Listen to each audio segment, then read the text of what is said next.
Hey there, this is my third video in a series on Israel and Palestine. And in this video, I'm going to talk about how this happened and how was this able to come together and take place when we have some of the best intelligence in the world. And this was something that was not planned and done overnight. This took years of planning, and they weren't really hiding it either. They were bragging about it.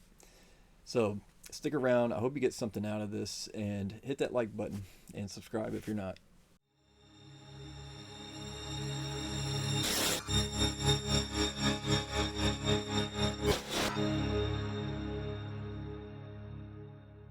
Now, this whole situation in the Middle East is very complicated and dynamic. It's hard to really explain everything very simply, but I'm going to give it a shot. So the biggest question on everybody's mind is, how did this even happen in the first place? Israel has the best intelligence, probably besides the United States, in the world, and they didn't see this coming. And it's not just a conspiracy theory to think that, maybe this had been done on purpose or purposeful negligence.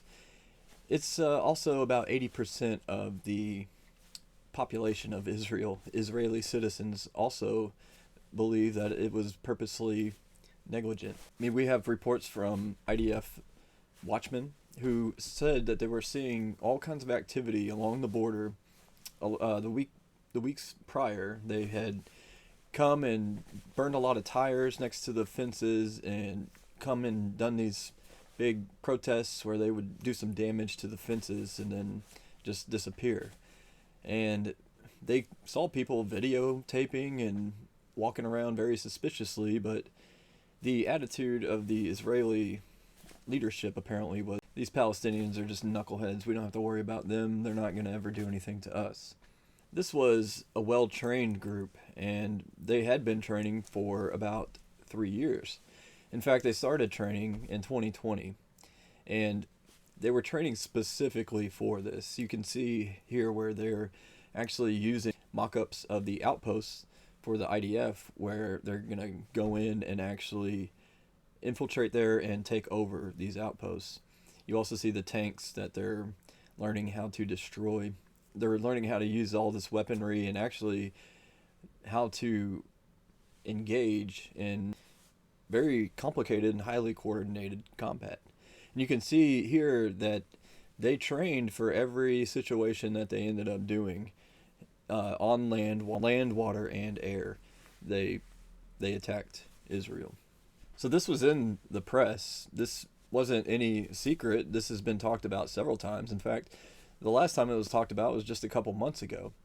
And there was a warning really at the end of August that there was going to be some sort of big event coming. Now, apparently, who put this all together was Qasem Soleimani, the former leader of the Quds, who took a warhead to his forehead in Iraq when Trump found out that he was planning some huge thing. Well, this happened to be that huge thing, and someone just happened to take it over, and those someones are from Qatar. Just last August, in Iranian newspaper Tasnim, they said that there would be a complete destruction of Israel in the near future. These were not empty threats or empty warnings. These were actual threats. These were warnings that we should have, or somebody should have, paid attention to. And one thing a lot of people don't consider is Netanyahu may actually be very complicit in this attack itself. Netanyahu was having trouble with his government and finding a coalition, getting everything together. So this attack has conveniently brought everybody together and put everything on the back burner that he was having trouble with before. But it's not only the negligence that a lot of people are saying Netanyahu is responsible for. He's been given billions of dollars to Qatar over the last few years, and Iran, everybody wants to point the finger at them to blame them for what's going on, and they are complicit. But the problem is that's not where all this funding and training is coming from. It's coming from Qatar. And in Qatar, the leaders of Hamas are being taken care of in Doha. Also, Khalid Sheikh Mohammed was held by Qatar, and Qatar refused to give him up in 1996, which if you don't remember who Khalid Sheikh Mohammed was, he was the mastermind behind the 9/11 attacks. So Qatar has been called by President Biden and President Trump and the Secretary of State the greatest ally of America in the Middle East, and that's absolutely false. Al Jazeera is also in Qatar. They're a Qatari-based news organization, and they are just an enemy within. You've got Al Jazeera media going all over Israel, and they're able to communicate live troop movements and what's going on deep into Israel and communicate this stuff back to Hamas. And Al Jazeera is basically the Goebbels network of the Middle East. Now, just because Iran isn't fully responsible for this doesn't mean that they're not behind it in many, many ways. Iran is fully pushing for this, and my fear is that they're actually going to push for a full nuclear war. This would really decimate many of the countries around the world, and mostly the countries with nuclear weapons.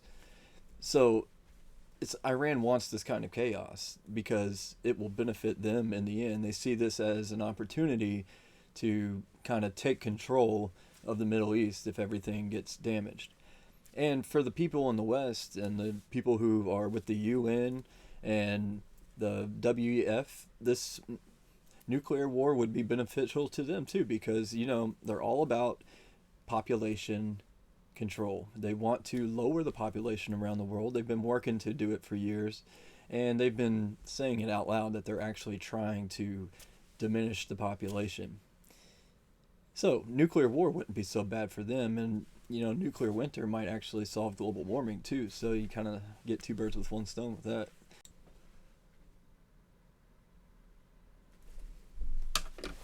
So I feel like this attack was to goad Israel or the IDF into coming into Gaza to try to do exactly what they're about to do. But I feel like there's a trap set, and with all the other countries and their missiles and artillery that they're aiming at now U.S. bases, I feel like they're getting set up, and it's probably a good idea to just kind of wait and get a little more intelligence before they actually react, because they don't want to do the reaction that they were expecting, because obviously if they were expecting that reaction, they're going to be prepared for it.